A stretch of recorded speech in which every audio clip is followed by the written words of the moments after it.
Ciao ragazzi, bienvenue à Buonasera Calcio, l'émission qui donne son avis sur l'actualité du football européen tous les lundis soirs en direct sur Twitch.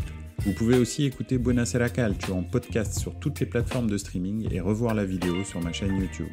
N'hésitez pas à donner votre avis en notant l'émission avec les 5 étoiles et le pouce. Bonne écoute! Bonsoir à tous, bienvenue dans Buonasera Calcio pour encore une émission ce lundi soir où on va pouvoir passer en revue toute l'actualité du football européen de ce week-end et de la semaine dernière.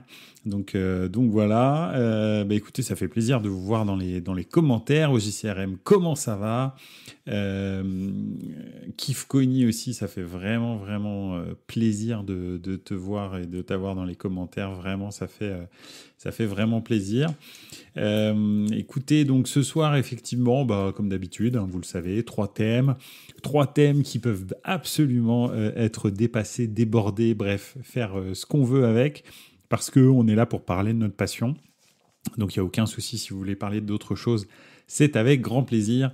Vous savez que j'aime beaucoup partir, me laisser guider par le mood du moment.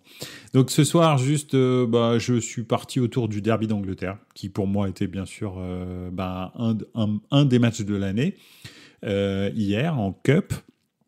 Et probablement le match du week-end, très clairement, ce Manchester United-Liverpool a dépassé nos attentes et j'ai appelé ça Manu Rêve parce que le théâtre des rêves est enfin le théâtre des rêves. Donc voilà, c'était vraiment cool. Ensuite, on va passer un petit peu sur la semaine européenne et la déception vraiment monumentale de l'Inter contre l'Atlético. Voilà, et puis voir un petit peu que finalement l'Inter a pas forcément digéré, ça s'est mal passé encore, pas en tous les cas pas très bien passé encore à domicile contre le Napoli. Napoli qui eux ont rencontré le Barça et qui me font leur transition, ma transition donc en Ligue des Champions et qui se sont fait battre par le Barça. Toutes les équipes italiennes sont sorties de la Ligue des Champions et le Barça, lui, est encore en vie dans cette Ligue des Champions, a tiré le Paris Saint-Germain. Donc en plus, on va pouvoir parler un petit peu du Paris Saint-Germain, bien sûr, en creux. Et le Barça a fait une énorme prestation hier contre l'Atlético Madrid, qui avait fait eux-mêmes une superbe prestation contre l'Inter dans la semaine. Donc voilà, on dirait que les équipes espagnoles sont en train de se réveiller là au début de ce printemps. Donc voilà, je voulais en parler un petit peu parce que j'ai l'impression que le Barça se réveille au bon moment. Voilà, alors, Buonasera Calcio, même pas un mot sur la reconversion de Michy Batshuayi. Je suis déçu, je pars au JCRM. C'est quoi la reconversion de Michy Batshuayi? Qu'est-ce qu'il fait? Il vend des caleçons Bob l'éponge ou est-ce qu'il a trouvé un autre job? Si tu peux nous informer là-dessus, ça serait vraiment cool parce que je ne sais absolument pas ce que Michy Batshuayi fait maintenant. Donc voilà. On va commencer par Manchester United. Effectivement, Manchester United qui a vécu un match absolument magique contre Liverpool. C'était vraiment extraordinaire ce match. Donc voilà, un match qui se termine 4-3 après prolongation, quelque chose qui a été vraiment effectivement incroyable. Donc voilà, ouais, vraiment un superbe match avec des jeunes qui marquent. Alors Manchester avait des bons résultats ces derniers temps, c'était pas ils étaient sur un bon mood, on va dire. C'est pas foufou, d'accord. On est bien d'accord que c'était pas complètement dingo, mais effectivement, quand même, Manchester avait plutôt des bons résultats, pas trop de trouage, on va dire. Et donc voilà. Donc effectivement, on pouvait s'attendre à ce qu'il fasse quelque chose. Mais Liverpool était invaincu depuis le mois de janvier. Moi, après, ce Liverpool, je le trouve un petit peu. Ça fait longtemps que je pense qu'il est impressionnant, bien entendu, parce que c'est Liverpool et que on sait bien que cette équipe avec Jürgen Klopp, etc. On sait jamais trop comment ça va se passer. Mais je la trouve très limitée à certains postes, même si les jeunes sont plutôt sympas. C'est cool ce que fait Jürgen Klopp avec cette équipe, mais je trouvais qu'ils étaient un petit peu en surperformance, compte tenu de la qualité intrinsèque de leurs joueurs. Ils ont failli encore créer un sacré exploit à gagner contre Manchester United à Manchester. Donc effectivement, ça a failli recommencer, hein, on pourrait se dire ça. Mais finalement, je trouve aussi que ce que Manchester United a montré de ce Liverpool, c'est un petit peu aussi ses faiblesses. C'est-à-dire que oui, ils sont très dynamiques, ils ont un énorme pressing, etc. Mais là, ça commence à se voir toutes les absences qu'ils ont, ou en tous les cas les joueurs titulaires, les joueurs majeurs qui ne sont pas à leur sommet, type Mo Salah. Hein, c'est pas parce qu'il a marqué que voilà, il fait un très grand match. Et ça commence à se voir. Hein, le goal qui est un goal qui est un très bon goal remplaçant, mais qui n'est pas le titulaire.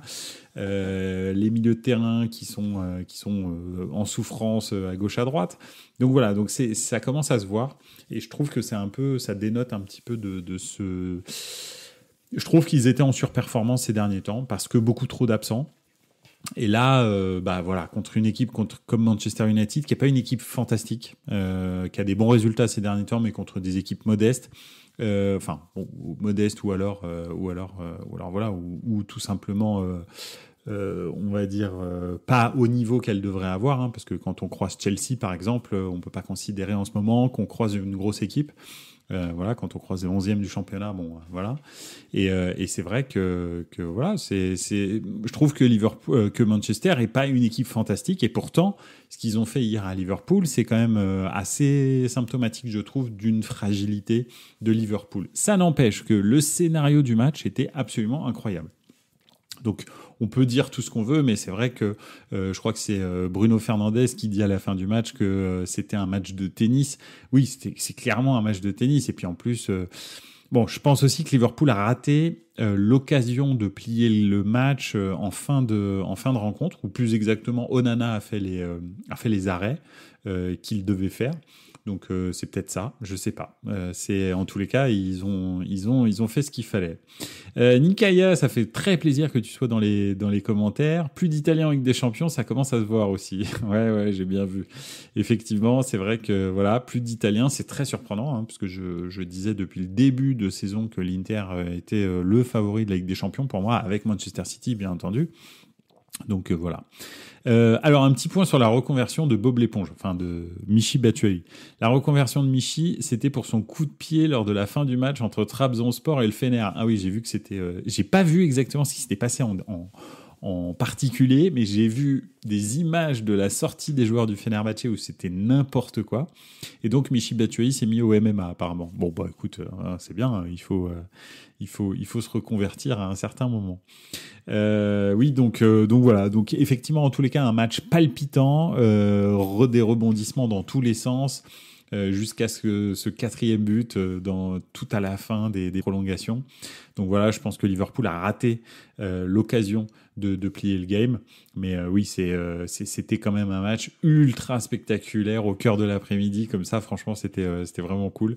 Moi, j'ai passé un très bon moment. Et puis, ce qui m'a vraiment fait plaisir, même si je suis pas un fan de Manchester, c'est pas ça, mais de voir Old Trafford se exploser comme ça, ça faisait très longtemps que j'avais pas vu ça.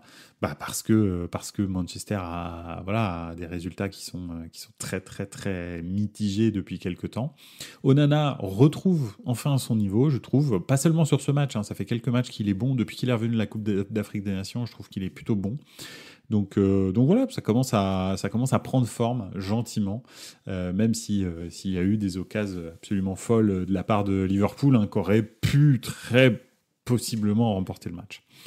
Au JCRM, il y a un joueur qui a failli se faire agresser par un couteau, et à la fin du match était très chaude. Ouais. Non mais le football turc, je pense que là on est sur du summum. Hein. On avait vu le football grec avec le président de club, je sais plus de quel club, qui descend avec son pistolet à la ceinture sur le terrain. Mais le football turc, on n'est pas loin. Voilà, dans cette partie du monde, hein, Turquie-Grèce, le sang est très très chaud, et le football, c'est pas fait pour. Ils sont pas là pour rigoler avec le foot, malheureusement, parce que voilà. Alors ça fait un peu folklore. Mais c'est vrai que c'est dommage d'en arriver là. Bon, voilà, c'est comme ça. Après, ça fait des années. Hein, c'est pas eux, on peut pas considérer que c'est un épiphénomène, que le football, voilà. Non, ça a toujours été comme ça. Moi, je me souviens je sais pas si vous vous souvenez des premiers. En fait, bon, l'Angleterre a été suspendue pendant 10 ans après le drame du Heysel. En finale de Ligue des Champions 1985 entre la Juve et Liverpool. Donc, jusqu'en 1995, les clubs anglais ne pouvaient pas participer à la Coupe d'Europe. Alors, il faut savoir d'ailleurs que c'est le football anglais qui s'est auto-sanctionné. Hein. C'est pas l'UEFA. Ils ont juste dit que, en fait, ils pouvaient plus assurer la sécurité des autres supporters à cause de leurs hooligans et donc qui devaient régler le problème des hooligans avant de retourner en Coupe d'Europe. Ce qui est plutôt pas mal, hein, parce que le Heysel, c'est des dizaines de morts. Donc c'est dramatique ce qui s'est passé ce soir de finale hein, de Ligue des Champions. La dernière, pas la dernière, mais l'avant-dernière gagnée par la Juve. Donc voilà, et le truc c'est que effectivement quand Manchester United est retourné en Ligue des Champions, parce que c'était eux les champions à l'époque, hein, donc voilà, et puis c'était voilà, en fait ils tiraient, je crois, chaque année Galatasaray. À un moment donné, je crois qu'en 95 ils prennent Galatasaray, 96 ils prennent Galatasaray, 97 ils prennent Galatasaray, bon bref. Et le premier Galatasaray Manchester United avec Eric Cantona dans l'équipe, Roy Keane, etc. Enfin bref, l'équipe de déglingo. Ils ont, l'arrivée à l'aéroport et dans le stade de Galatasaray était terrifiante. Il y avait marqué à l'aéroport, il y avait des dizaines de milliers de personnes qui attendaient Manchester United avec des pancartes Welcome to Hell, en fait. Et pour de vrai, hein. Et ils leur jetaient des pièces quand ils rentraient sur le terrain pour l'échauffement, et quand ils rentraient dans le vestiaire, ils se prenaient des pièces même à la mi-temps, etc. C'était complètement dingo. Et ils ont fait, donc la première année, en 95, je crois, Galatasaray sort Manchester United, qui est une équipe de stars, mais ça fait longtemps qu'ils n'ont pas joué en Coupe d'Europe, etc. Donc, très compliqué pour eux. Et ils sortent. 96, ils reprennent Galatasaray. Là, cette fois-ci, Manchester passe, il me semble. Mais même accueil, hein, bordel de fou, tu dors pas de la nuit, tu prends des pièces, il y a des joueurs qui se sont fait ouvrir le crâne à cause de pièces jetées, parce qu'ils les lâchent pas, les pièces, hein, ils les jettent très très fort. Donc, je vous parle d'un moment, c'était donc les années 90. Donc voilà, moi je me souviens, je regardais ça à la télé le mardi et le mercredi sur TF1 à l'époque, c'était en clair. Donc voilà, donc c'était c'était assez fou. Voilà la petite écartade sur le football turc, parce que ça fait des années, des décennies que ça dure et que c'est comme ça. Par contre, il faudra expliquer aux joueurs ivoiriens qu'enlever leur maillot donne un deuxième jaune entre celui de la CAN et hier. Sur le moment, on n'a rien compris. Le gars qui marque et va direct au vestiaire. Ouais, non, c'est n'importe quoi, effectivement. Nous, les Suisses, on connaît bien l'ambiance turque. On en garde un super souvenir. J'étais devant ma TV, mais les images étaient ouf. Ah oui, c'était un match de barrage Suisse-Turquie d'ailleurs, je crois aussi. C'est pareil, vous avez eu 2 matchs de barrage contre la Turquie, je crois, à 2 compétitions, à 2 compétitions d'affilée. Je me demande si c'était pas en Coupe du Monde et à l'Euro. Il me semble aussi que d'ailleurs il y en a une qui se passe bien, une qui se passe mal. Donc voilà, enfin qui se passe bien. Les deux se passent mal, mais la Suisse se qualifie une fois et la Turquie se qualifie la première ou l'inverse. Bref, oui, mais je me souviens aussi, très très très très chaud, je crois. Ouais, c'était très compliqué le Suisse-Turquie, le retour en Turquie. Oui, donc voilà. Bref, je sais pas où j'en étais, mais en l'occurrence, Manchester United, hein, c'était un petit peu le lien avec la Turquie. Manchester United qui ira à Wembley pour jouer la demi-finale de coupe de FA Cup. Et donc voilà. Ça va être très cool parce que ce serait bien que Manchester gagne un titre. Honnêtement, hein, moi ça me ferait plaisir parce que là ça fait beaucoup trop longtemps quoi. La dernière, je pense, c'était le dernier titre, ça devait être la Ligue Europa avec José Mourinho et Ibrahimovic, je pense. Enfin, même si Ibra était pas sur le terrain parce qu'il s'est rompu le ligament croisé, mais c'était l'époque où il jouait à Manchester United. Donc voilà.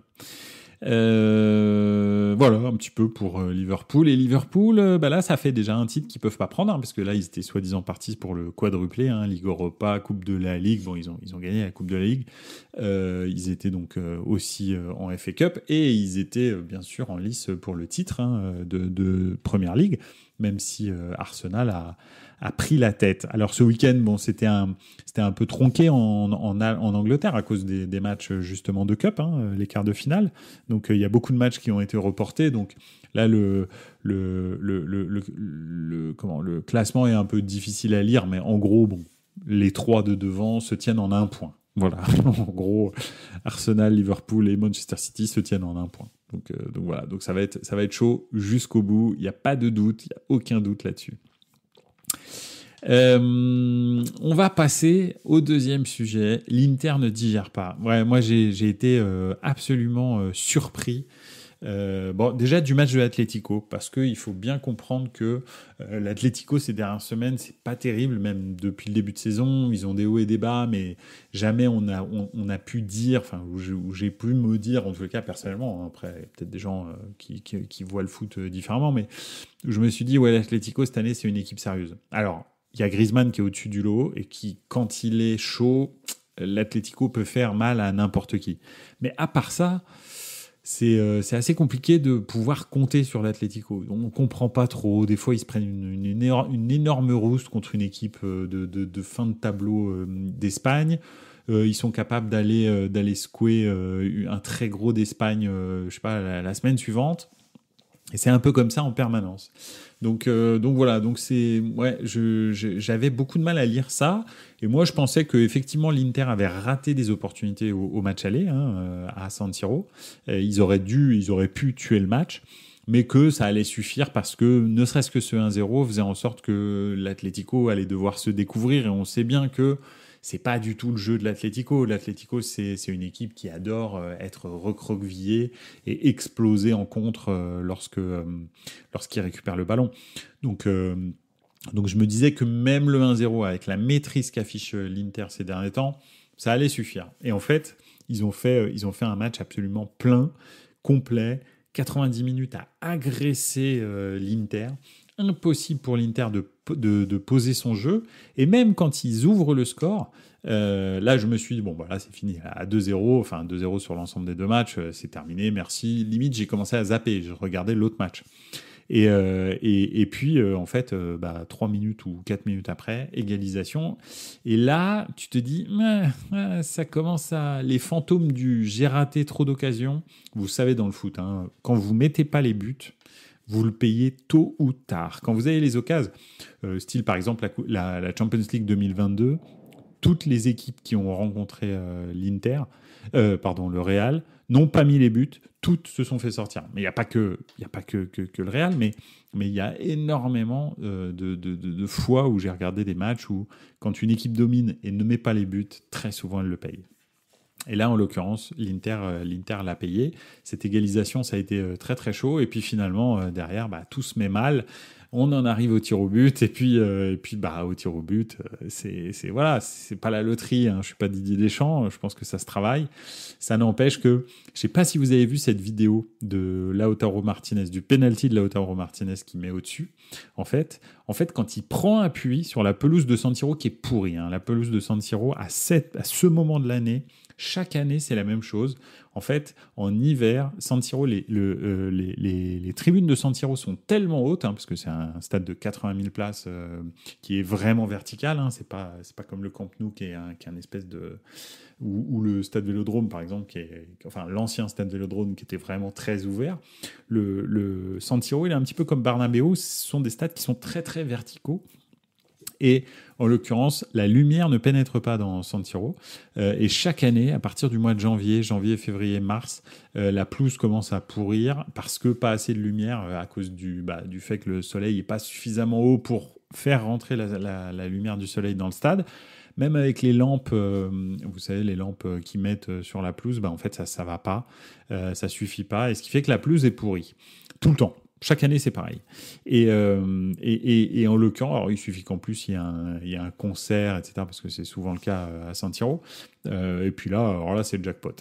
En l'occurrence, il n'y a pas eu de concert, Mais ça ne change pas que sur la prise d'appui de Lautaro Martinez, si vous allez sur X, vous pourrez le trouver, mais sur la prise d'appui de Lautaro Martinez, en fait, la balle saute parce que en prenant son appui, il est tellement puissant son appui, enfin bref, il prend un appui quoi, avec son pied gauche, qu'en fait, il fait plier la pelouse à cet endroit-là, et la pelouse, en fait, soulève le ballon. Le ballon saute un tout petit peu, et quand il frappe, au lieu de la prendre vraiment coup de pied, et puis qu'il maîtrise, on va dire, la hauteur de la balle, en fait, il passe sous la balle, et la balle, elle part. Et d'ailleurs, c'est pour ça que juste après, mais le quart de seconde suivant sa frappe, il se retourne, en fait, et il regarde le point de pénalty. Parce qu'en fait, quand on voit cette vidéo, c'est vraiment, mais je me dis, waouh, mais c'est fou comme de temps en temps, rien ne va en fait. C'est quand il y a une soirée dans le foot, hein, dans la vie aussi, mais dans le foot, quand il y a une soirée où ça commence à pas être ta soirée, c'est dramatique. Franchement, ça part très très mal. Donc voilà. Bon, écoutez. C'est comme ça arrive, c'est dommage. L'année dernière, je trouve qu'ils avaient beaucoup moins de maîtrise et ils sont arrivés en finale, ils ont failli gagner avec des champions. Cette année, je trouvais que c'était l'équipe qui a le plus de maîtrise en Europe. Et puis finalement, ils se font sortir par un Atlético un peu vraiment hors norme et une séance de penalty un petit peu rocambolesque. C'est comme ça, c'est le football. Hein. Dans le football, si c'était toujours le meilleur qui gagnait, ce serait pas marrant, on regarderait pas. Et c'est pour ça que le football est probablement le sport numéro 1 au monde. C'est que même une petite équipe, même Carquefou, nos amis marseillais peuvent en témoigner, même une toute petite équipe peut gagner contre n'importe qui, même le Real. Donc ça, c'est... voilà. Alors, ils peuvent gagner sur un match. C'est sûr que vous faites 10 Real Carquefou, c'est sûr qu'il y en a soit 10, soit 9 qui sont gagnés par le Real. Mais il y a quand même ce 10e match que Carquefou potentiellement peut gagner parce que ce jour-là, Carvajal est un peu mal à l'ischio, Vinicius a fait un peu trop la fête, Jude Bellingham n'est pas trop motivé parce que c'est Carquefou, Thibaut Courtois est pas là et en l'occurrence Lounine se dit voilà, est-ce que je me suis pas embrouillé avec mon père ce week-end et je suis un petit peu contrarié. Bref, ça peut arriver. Donc voilà. Et ça, c'est vrai que c'est pour ça qu'on aime le foot, je pense. Je pense sincèrement que c'est ce qui fait la particularité de ce sport, entre autres, c'est que c'est possible. En fait, il n'y a jamais un tirage au sort où tu te dis c'est impossible.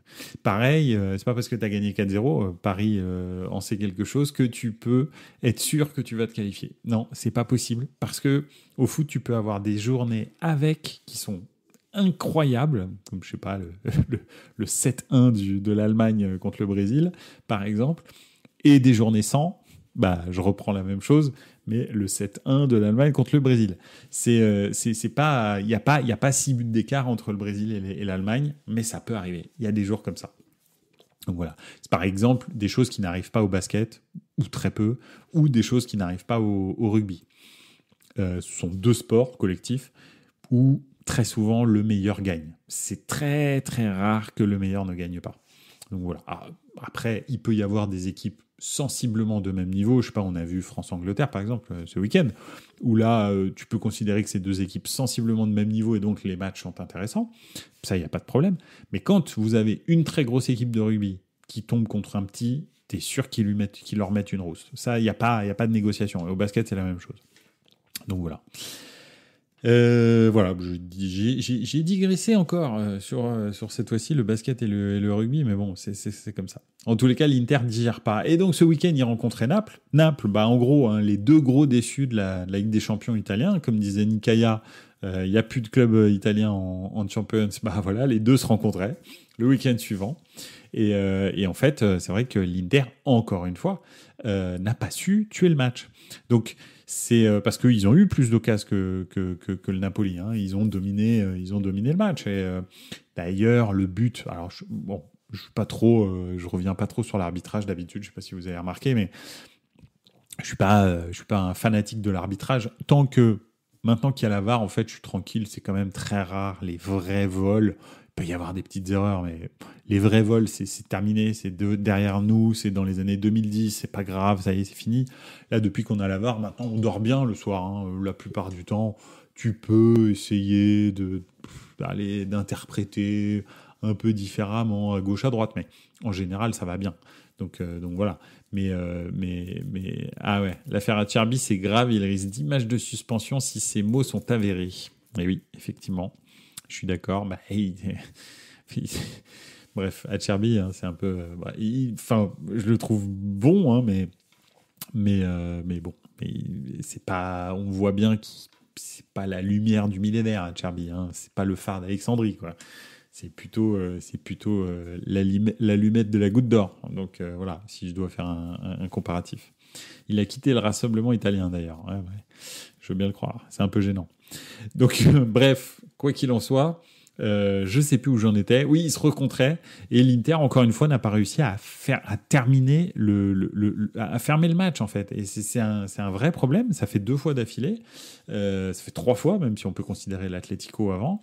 Donc je sais pas. Alors bon, voilà. Hein, je pense que Milan peut quand même tout de même pas arriver au titre. Hein. Il y a 14 points d'écart, même si Milan a récupéré 2 points. Bon, ok.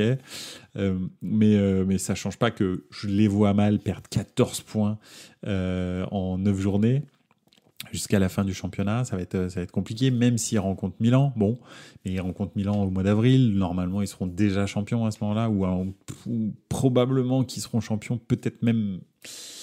Le match contre Milan, ça ferait mal. Donc, j'avoue que s'il pouvait être champion avant ou après, mais pas le match contre Milan, ou pas juste avant le match contre Milan, pour pas qu'on ait à leur faire une head d'honneur, ça j'avoue que j'aurais beaucoup de mal à regarder ça. Mais bon, donc voilà. Mais ouais, effectivement. Voilà, je pense pas qu'ils s'effondrent, mais en tous les cas, ça les a touchés. On voit que ça les a touchés. Alors après, ils avaient fait une prolongation, une séance de tir au but, c'était long, contrairement au Napoli, qui s'est fait sortir un peu à la loyale, on va dire, dans les 90 minutes. Donc voilà. Et le Napoli, en revanche, moi j'ai trouvé qu'ils avaient plutôt bien réagi, parce qu'on dirait que justement ces 2 matchs contre le Barça, ça leur a redonné un petit peu confiance en eux en se disant on peut jouer le haut niveau. On n'est pas complètement à la ramasse. Ils n'ont pas fait des matchs fantastiques contre le Barça, ni à l'aller, ni au retour, mais ils ont tenu leur rang. Ils se sont pas pris une rousse, même si le score est un peu boursouflé, je trouve, le score du match retour pour le Barça. Mais voilà. Donc voilà un petit peu le truc. L'Inter, en tous les cas, digère pas. On va voir, hein, on va regarder. Hein. S'ils reperdent encore 3 points la semaine prochaine, etc., peut-être que ça va commencer à instiguer le doute dans leur esprit, on verra. Mais bon. Leur calendrier est hyper facile en plus, à part le Milan, le reste c'est faible. Oui, tout à fait. Ouais, mais c'est aussi ça, peut-être, qui peut être dangereux pour l'Inter, c'est que là, tout d'un coup, c'est un groupe qui est destiné à aller très loin dans toutes les compétitions, etc. Mais là, ils n'ont plus la coupe. Ils n'ont plus la Champions League. La coupe, ça fait déjà un petit moment. Ils se sont fait sortir par Bologne. La Champions League, c'était un peu leur objectif prioritaire. Quand tu as 16 points d'avance en championnat, tu joues que pour ça. Donc voilà. Et là, tout d'un coup, tout s'arrête. En gros, ils sont trop loin devant en championnat. C'est fini. Le championnat est terminé. Donc très compliqué de se motiver.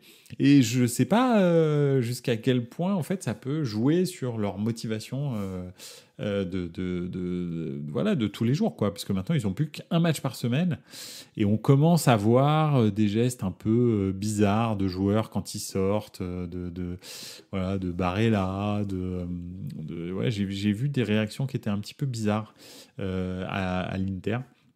Donc style genre il me sort, mais en même temps je veux dire il y a plus qu'un match par semaine, quoi. Donc il a pas besoin de me sortir en fait. Je peux jouer tout le match, c'est pas un problème. Donc voilà. Milan, Torino, Sassuolo, Frosinone, Lazio et Las. Bon, ouais, effectivement. La Lazio, l'état dans lequel ils sont, voilà. Allez, Torino est une équipe très chiante à jouer cette année, vraiment très très chiante, ultra physique, etc. Pas trop mauvaise en plus. C'est pas voilà. J'ai vu des Torino bien pires que celui de cette année. Cette année, c'est plutôt bien. Vlasic, Sanabria, etc. Zapata, tout ça, c'est pas mal. Buongiorno, qui est un très très très bon défenseur central. Donc non, c'est une bonne équipe de Turin. Donc eux, ils peuvent les saouler. Le Milan, je pense aussi, parce qu'ils sont quand même sur un bon trend. Ça dépendra aussi un petit peu de la Coupe d'Europe. Et puis, après le reste, bon. Frosinone, en fait, c'est un peu en dents de scie. Frosinone, des fois, ils sortent des très très gros matchs, mais aussi des fois, ils prennent des roustes. Sassuolo, j'en parle pas parce qu'eux, ils sont au bout de leur vie. Et le Hellas Vérone, on les a rencontrés ce week-end, ils sont au bout de leur vie aussi. En même temps, ils ont vendu tout ce qu'ils avaient à l'intersaison, donc c'est un peu normal. Voilà. Écoutez, on va passer tranquille au Barça, parce que donc c'est normal, on passe de Naples au Barça. Ça me semble logique après ces matchs de Ligue des Champions.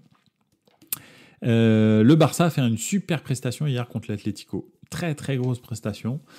Surtout Lewandowski, qui fait quand même un but, 2 passes décisives. Donc sur 3 buts, c'est quand même bien. En gros, il est impliqué dans tous les buts. Et ça, ils sont en train de trouver leur vitesse de croisière. Je pense que ça les a boostés aussi un petit peu, ce huitième de finale de Ligue des Champions. Et ils commencent à aller gagner à l'Atlético. Alors, il faut savoir que la dernière équipe qui avait gagné à l'Atlético, comment il s'appelle ? Stadio Metropolitan, je crois. C'était le Barça l'année dernière, champion. Depuis le Barça champion de l'année dernière, aucune équipe n'avait gagné à Madrid, à l'Atlético. Et pas un an après, parce que voilà, mais quelques mois après, c'est à nouveau le Barça qui a gagné, même le Real l'a pas fait. Et en leur mettant le Wanda Metropolitano, et en leur mettant un 3-0 coton. Alors ok, l'Atlético avait joué une prolongation, un match vraiment où ils avaient mis un impact incroyable, mais bon, ils ont quand même un effectif profond, l'Atlético, donc ils auraient pu faire autre chose. Puis le Barça avait joué aussi un huitième de finale de Ligue des Champions, même s'il n'y avait pas eu les pénaltys et la prolongation, donc c'est pas comme s'ils étaient au repos. Donc il n'y avait pas non plus énormément de différence physique entre les deux équipes, mais surtout un Barça qui joue pas trop mal, on va dire. Alors, ils n'ont pas été dominateurs, mais c'est un Barça qui joue bien les coups. Et ça, déjà, ça change tout, parce qu'ils ont quand même des joueurs de talent. Et puis, petit à petit, Xavi, en fait, déjà, depuis que Xavi a dit qu'il s'en allait, en fait, ils ne font que gagner le Barça. Je ne sais pas si vous avez remarqué, mais ça a eu un effet un peu... je ne sais pas, les gens sont contents, je ne peux pas te dire. Mais en tous les cas, ils ne font que gagner. Et effectivement, maintenant, avec le talent qu'ils ont, ils arrivent à bien jouer les coups. En plus, là, ils ont quand même pas mal de blessés qui vont récupérer. Et Xavi, enfin, fait ce qu'on attendait de lui, en fait, en tous les cas, ce que moi j'attendais de lui quand il est arrivé, c'est-à-dire intégrer les joueurs de la Masia.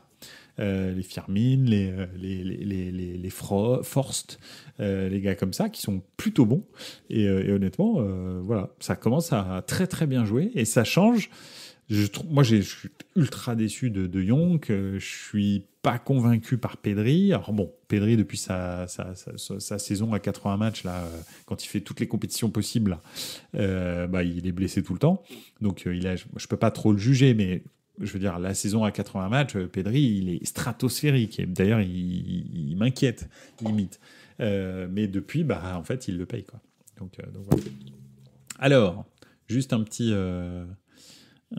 point dans les commentaires. Donc, il devrait prendre 7 points sur ces matchs-là et que le Milan gagne tout pour ne pas avoir le Scudetto. Oui, ce qui est impossible. Absolument. Tu as tout à fait raison, c'est impossible. Donc, voilà. Mais, va savoir. C'est pour ça qu'on aime le foot. C'est que tout est possible dans le football. Ça peut arriver. Je pense pas, mais ça peut arriver. Joao Félix a fait du mal à ses anciens coéquipiers. Oui. C'était pas mal l'action en plus. L'action qui amène le but sur la passe de Lewandowski est plutôt bien. Il a été bien accueilli. En même temps, tu as vu les déclarations qu'il a fait sur l'Atlético. Il est fou. Surtout que le Barça n'a pas levé l'option d'achat. Ils ne vont pas l'acheter. Il va être obligé de retourner à l'Atlético. Lui, il est probablement aussi talentueux qu'il est bête, Joao Félix. À chaque fois, il a vraiment un caractère de cochon, quoi. Mais bon, bref. En France, tout le monde voit déjà Paris battre le Barça. Je pense, moi, que le Barça passera. Ok, le PSG a Mbappé, mais leur défense parisienne ne fait pas peur du tout. Alors, j'irais... Oui, c'était le sujet suivant, de toute façon.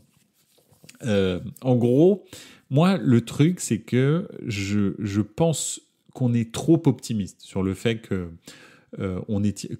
Paris ait tiré le Barça. Alors, clairement, c'est clair que le tirage au sort, si on regarde les tableaux, le fait qu'il n'y ait pas le Bayern, qu'il n'y ait pas Manchester City et qu'il n'y ait pas le Real dans ta partie du tableau, ça, c'est jackpot.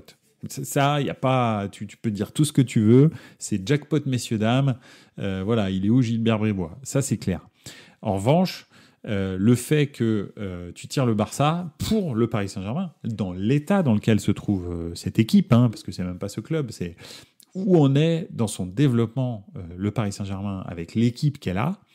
Je suis désolé, mais quand je prends l'équipe, l'effectif du Barça et que je prends l'effectif du Paris Saint-Germain, à quelques exceptions près, c'est-à-dire Mbappé, bien entendu, Lucas Hernandez, probablement, et puis peut-être, qu'est-ce que j'avais vu où je m'étais dit, oui, lui, il est vraiment au-dessus.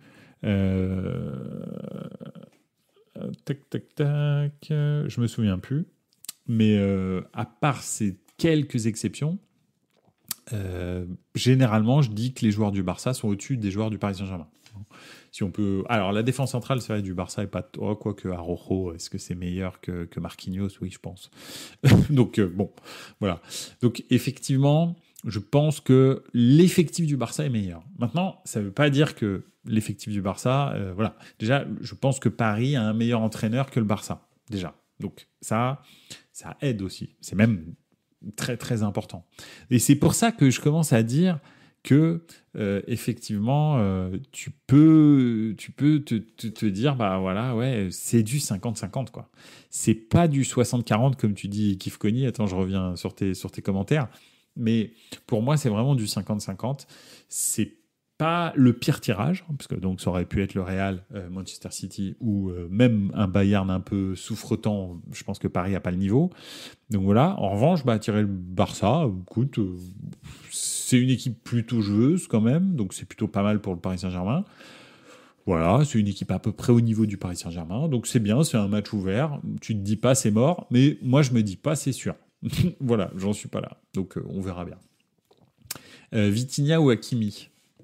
Ouais, si tu prends, on prend les titulaires, tu vois, du poste. Je pense pas que Vitinha ou Hakimi soient devant leur équivalent au Barça. Ça peut jouer, mais c'est pas, c'est pas au-dessus, quoi. C'est pas très au-dessus. Hakimi, j'aime pas du tout sa saison. Nuno Mendes, ça aurait été peut-être le seul où vraiment je me serais dit, bon, lui, il est au-dessus de l'autre, mais le problème, c'est qu'il est blessé tout le temps et qu'il vient de revenir, donc j'arrive pas à vraiment avoir un avis sur lui. Je sais même pas s'il va être là pour le match. Ils sont dans super longtemps, ces quarts de finale. La Ligue des Champions est ainsi faite ces dernières années que entre le 8e aller et le 8e retour, tu as 3 semaines, et puis ensuite, pour arriver au quart, tu as encore 3 semaines. Donc, parce que y a les trêves internationales. Donc oui, je ne sais pas qui sera là, mais voilà, je ne suis pas sûr que c'est vraiment si supérieur que ça. En plus, le match retour au Barça peut jouer dans la balance et plus positivement pour le Barça. Après, c'est vrai que c'est pas le Camp Nou, c'est Montjuïc. Bon, c'est pas une super ambiance avec la piste d'athlétisme, mais les fantômes du passé sont encore là. Après, le fantôme numéro 1 du passé, il est sur le banc cette année. Donc ça peut aussi être un atout cette fois-ci, d'avoir Luis Enrique sur le banc. Donc voilà, sur comment prendre un match retour au Barça. Et puis surtout, il n'y a plus beaucoup, excepté Marquinhos, mais j'espère qu'il aura l'intelligence de ne pas le faire jouer, il n'y a plus beaucoup de losers patentés au Paris Saint-Germain de cette époque-là. Donc excepté Marquinhos, il ne faut vraiment pas le faire jouer ce soir-là et puis lui mettre une couche et puis voilà, quoi. Normalement ça devrait aller. Le stade olympique, c'est pas le Camp Nou, comme dit Kif Kony, je suis tout à fait d'accord avec toi. Une semaine d'écart, ça arrange Paris, mais pas Hakimi au match aller. Oui, il s'est fait suspendre au match retour.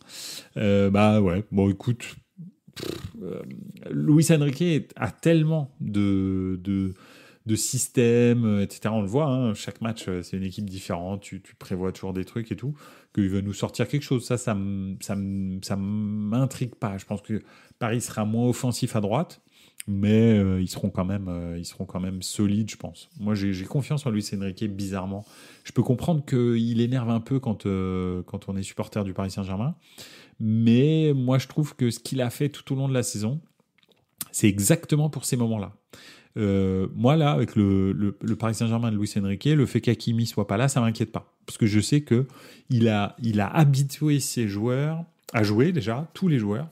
Et en l'occurrence, il a habitué ses joueurs à dépanner à gauche, à droite, changer de poste, etc. Ce qui fait que c'est pas à chaque fois Paris arrivait avec un 11 de départ, plutôt fort.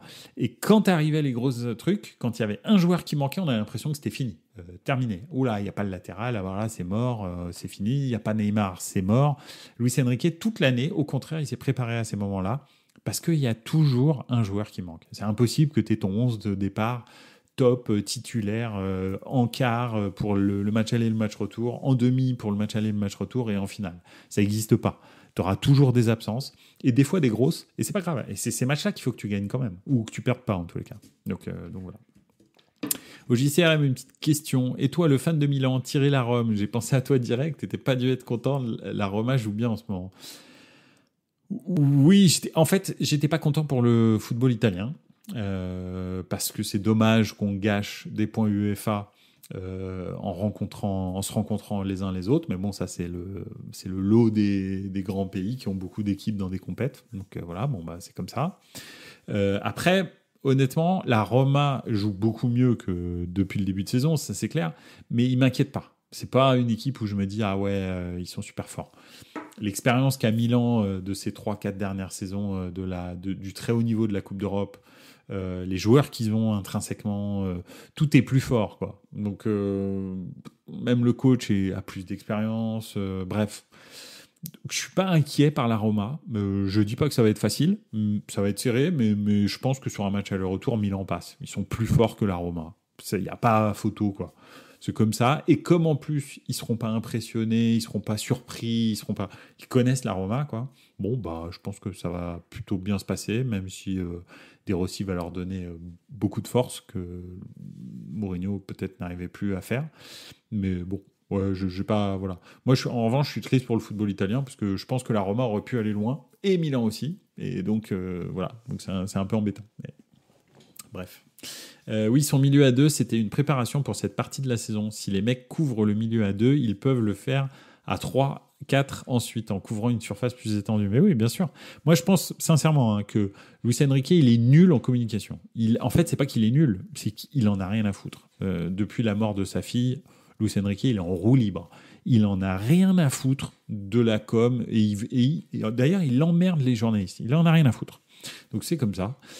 En revanche, ce qu'il fait avec le Paris Saint-Germain, c'est dédramatiser justement ces moments-là où, en fait, tout d'un coup, il y a un absent et là, tout s'effondre. Donc, c'est ça qu'il a fait. Il a même prouvé à tout le monde qu'il pouvait jouer sans Mbappé et que c'était pas un problème et qu'il s'en privait lui-même tout seul. Donc, et que si Mbappé n'était pas là pour un des 5 matchs qui sont à venir, qui sont les plus importants de la saison, les 2 quarts de finale, les 2 demi-finales et la finale, c'était pas grave, parce qu'il était prêt. Il avait fait jouer un tel à gauche, l'autre à droite, lui dans l'axe, etc., etc. Et que c'était pas un problème, et que son équipe allait être performante, et qu'on allait attendre le retour de Mbappé, on allait attendre le retour de Hakimi, on allait attendre le retour de Vitinha, bref. Et c'est ça, quoi. Non, franchement, moi je trouve que c'est un bon coach pour ça. Après, en revanche, c'est une personne relou, quoi. Franchement. Donc voilà. Mais je suis d'accord, il les a bien préparés et je pense aussi qu'il les met dans la difficulté dans la saison en se disant de toute façon j'ai suffisamment de marge en championnat pour faire ce genre de choses pour qu'en fait il s'habitue à batailler. Il y a aussi ça, le truc il est là, c'est que quand tu es une équipe aussi dominante que Paris et que tu n'as pas l'habitude de batailler, le jour où tu rencontres en Ligue des Champions des matchs où il faut que tu batailles pour accrocher un match nul, pour accrocher une victoire, etc., en fait tu n'es pas prêt. Donc voilà. Donc non, je pense que c'est plutôt bien ce qu'a fait Luis Enrique, même si je le porte pas dans mon cœur. C'est pas le mec avec qui j'ai envie de partir en week-end parce que ça a l'air d'être un sacré. Bref, il a l'air un peu imbu de soi-même, désagréable. Voilà, bon. Après, c'est peut-être une image qu'il a en public. Et après, je peux comprendre. Je lisais un tweet de Nicolas Villas qui disait, je pense qu'on pourrait. Enfin, il n'y a que les gens qui ont vécu ce qu'il a vécu qui peuvent comprendre l'état dans lequel il se trouve. Ce qui est très probable, je le souhaite à personne. Donc voilà, donc c'est voilà. Je pense que Luis Enrique a tout fait pour que ça se passe bien, et en plus il a retiré de la pression. Toute la saison, il a dit mais en fait c'est une saison de transition, on va rien gagner, on joue même pas la Ligue des Champions.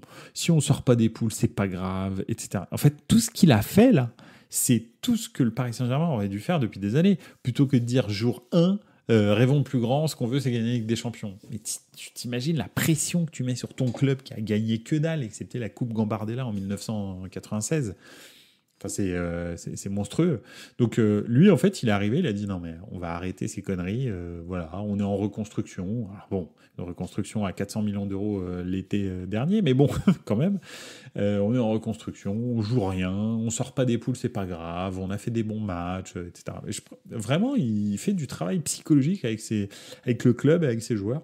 Mais en revanche, vers l'extérieur, c'est très bizarrement compréhensible. Donc voilà. Bon, on verra. Hein. Franchement, s'il va la chercher, c'est une masterclass. Masterclass de psychologie inversée qu'il aura fait. Masterclass. Franchement, s'il va la chercher, bon, déjà, c'est une masterclass parce qu'il a gagné la première Ligue des Champions avec le Paris Saint-Germain. Bon, bah voilà. Après leur avoir fait vivre la remontada, là, c'est masterclass de chez masterclass. Mais en plus, en termes vraiment psychologiques, je pense qu'on pourrait écrire une thèse dessus. C'est une vraie. Je pense que c'est une vraie démarche. Donc voilà. Voilà. Et écoutez, je sais pas si vous avez d'autres choses à rajouter sur le Barça, le Paris Saint-Germain, Paris qui a qui a fait un gros match. Non, parce que finalement le début de match n'était pas terrible, mais ils se sont réveillés. Et puis Kiki, il a marqué 3 beaux buts, encore. Pouah. Lui, il est chaud quand même. Quand il va s'en aller et qu'on n'aura plus que Bourigeaud et je sais pas.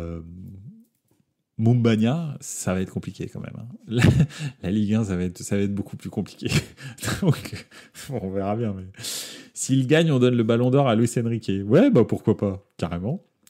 Après, si il gagne la Ligue des Champions et que Kylian va au bout à l'Euro, bon, on sait qui est le ballon d'or. Voilà. C'est sûr. Mais faut que ça arrive. Ce serait beau, franchement.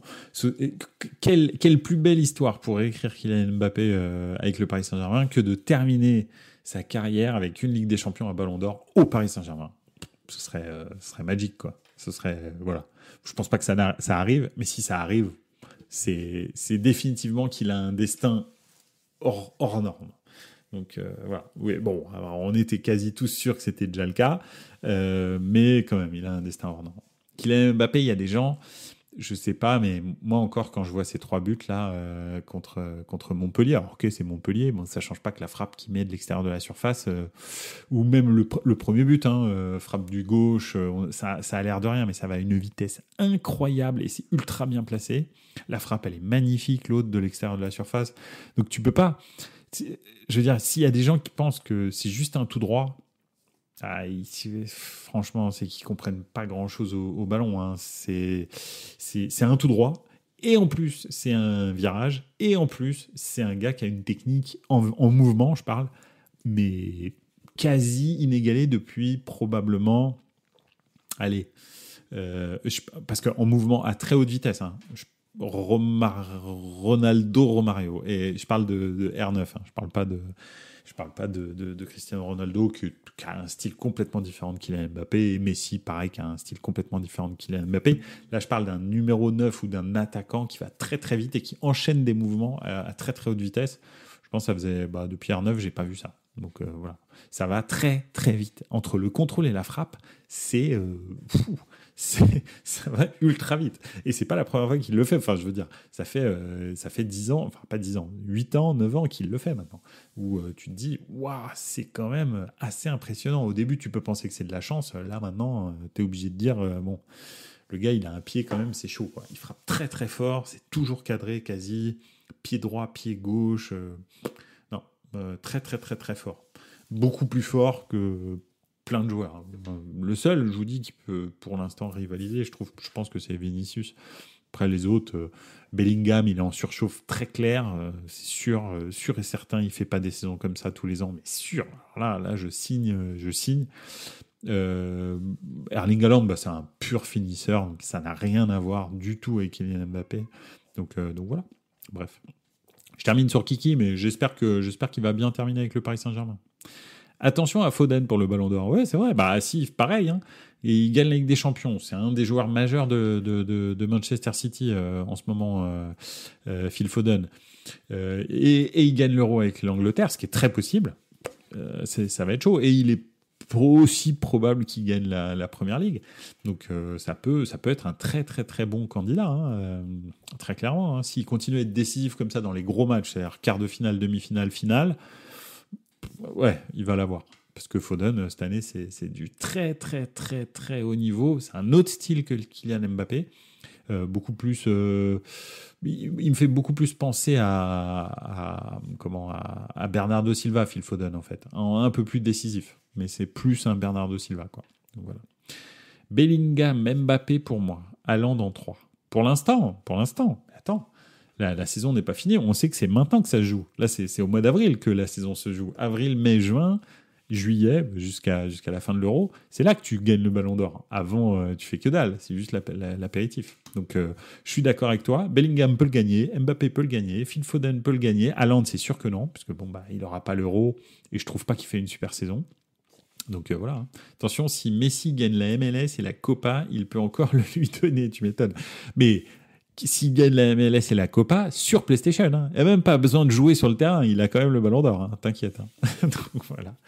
Mon prono PSG-Barça. Très compliqué. Franchement, 50-50. Alors déjà, Royal Me Too, déjà, merci beaucoup d'être là, ça fait plaisir. Il faut que tu saches, c'est une tradition, hein, ça fait très longtemps que j'anime des podcasts ou des lives comme ça, je suis nul en pronostic. Donc voilà, donc si je te dis un pronostic, franchement, va sur je sais pas quelle plateforme de paris et parie l'inverse. Parce que très souvent, je suis nul. Donc voilà. Mais je suis meilleur en analyse, on va dire, de match. Donc voilà, je suis pas un devin.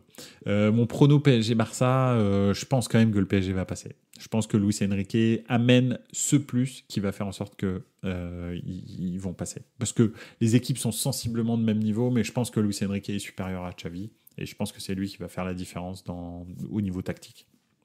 Donc voilà, et maîtrise de l'événement. Parce qu'il a cette expérience, il connaît le Barça, il a vécu la remontada du bon côté, bref, il a vraiment une expérience qui va amener, et puis même en tant que joueur, alors Xavi bien sûr a énormément d'expérience, mais pas en tant que coach, je trouve. Harry Kane va sortir de nulle part. Il va sortir de nulle part pour aller où ? Pour perdre encore. C'est Harry Kane. Donc voilà. Je vois un Real Arsenal et un Barça Atlético, moi perso, et une finale en forme de classico. Ah ouais, carrément. Ah ouais. Ok. Écoute, pourquoi pas. Ça, c'est les demi-finales. Toi, tu penses Real Arsenal et Barça Atlético. Ok. Moi, je pense quand même que le Bayern va sortir Arsenal. Et Manchester City Real, je pense que le Real cette année a des chances. Donc je vois bien un Bayern Real d'un côté qui nous rappellerait les années 2010. Alors on va voir ce que ça donnerait avec la VAR. Parce que sans la VAR, on sait ce que ça donne. Hein. Le Real passe à 100% du temps, mais avec la VAR, on va savoir. Et puis de l'autre côté, probablement le PSG qui va passer. Et ouais. Je sais pas trop. L'autre match, je sais pas trop. Donc voilà. Je me suis abonné. Bon live à toi. C'est très gentil. Merci beaucoup. Royal MeToo, ça fait plaisir. Merci beaucoup. But de comment ? Ouais. Tuchel Nasser avec les baskets. Incroyable anecdote de la paire offerte par Nasser en 2020, effectivement. Par contre, si les demi sont PSG Atlético et Arsenal City, ce seraient deux matchs qui n'ont jamais eu lieu en Ligue des Champions. Ouais, pas mal. Il les oublie à l'hôtel. Donc, Tuchel, Nasser achète des baskets à Tuchel. Il les oublie à l'hôtel. Puis il les porte finalement en 2021, c'est ça ? Mais voyons. C'est une sacrée... Mais j'ai pas cette histoire, moi. Moi, j'ai pas cette histoire. Bref. Ok. Bon, en tous les cas, voilà. Écoutez, on a passé un petit peu en revue toute l'actualité du foot européen de cette semaine, de ce week-end, et puis des semaines à venir. Donc là, on va avoir une trêve internationale. Donc, et Chelsea gagne. Ah oui, ah ok, pas mal. Donc il a gagné avec les baskets de Nasser la Ligue des Champions. Ouais, va savoir. Là, il va peut-être mettre les baskets de Nasser avec le Bayern. Il y avait une célébration avec sa paire. Ok. Trêve internationale pendant 2 semaines. Vous connaissez ma passion pour le foot international. Donc voilà, CRM, tu as tout à fait raison, c'est ça qu'il faut dire. Saleté de trêve internationale qui me prive de mon The Voice samedi, pas content. Alors moi, c'est pas pour The Voice, mais qui me prive de foot, tout simplement. Donc voilà. Des matchs dont je me fous complètement, qui n'ont absolument aucun intérêt. Voilà, ça n'a aucun intérêt. Donc voilà. Voilà un petit peu. Donc bon, on trouvera des sujets lundi prochain, vous en faites pas, on trouvera des petits sujets transverses sans aucun problème. Écoutez, ça a été un plaisir de passer ce moment avec vous, comme d'habitude. Merci d'avoir tous été là. Merci aux nouveaux abonnés, merci aux anciens abonnés, merci aux gens qui ont participé dans les commentaires. Et puis, bien sûr, on se retrouve en podcast. Sur toutes les plateformes de streaming audio, sur Apple Podcast, n'hésitez pas à mettre 5 étoiles, un petit commentaire, ça fait plaisir, ça fait monter le podcast dans le ranking. Et puis, bien sûr, sur YouTube, à revoir la vidéo, sur Twitch aussi, à revoir, avec grand plaisir. Et n'hésitez pas à me contacter sur X, si vous voulez qu'on parle de sujets en particulier, si vous voulez qu'on discute aussi, n'hésitez pas. Ok ?